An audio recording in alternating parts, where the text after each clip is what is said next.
Jets are in place and on the ground for their game this weekend against the Minnesota Vikings in London. And that's where Otis Livingston is live tonight. Hi, Otis. Hey, Cindy and Maurice, and it's just like Robert Saleh said, it's a short trip. It's just like going from the East Coast to San Francisco. But I say there's one big difference, a big body of water called the Atlantic Ocean that you have to cross to get here.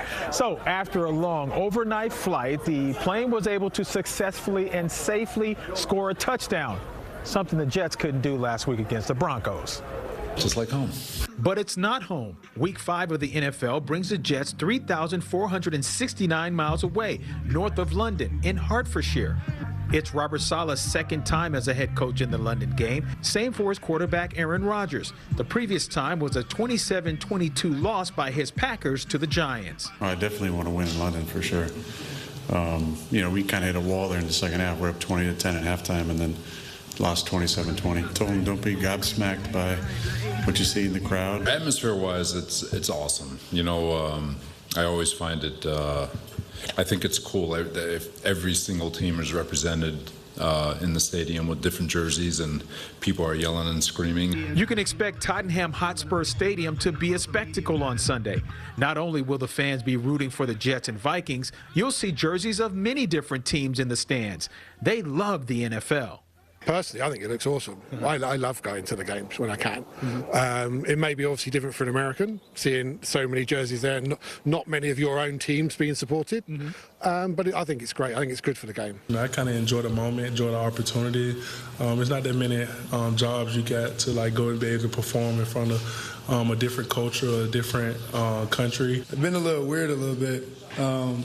We got on the bus earlier today. I see they drive on different sides of the road here. I thought we was about to get in an accident as soon as we got on the bus. So that threw me off a little bit.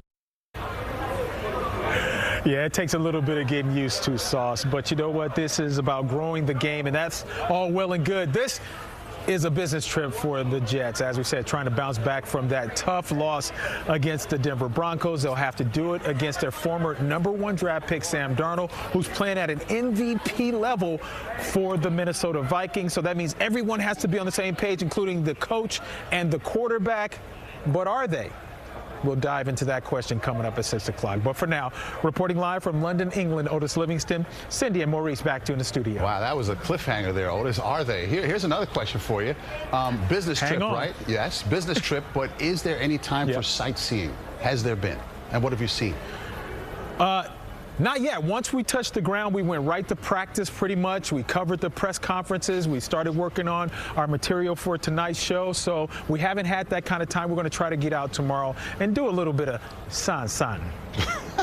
There you go. Okay. Thank you, Otis. Like no one else would say it. You got it.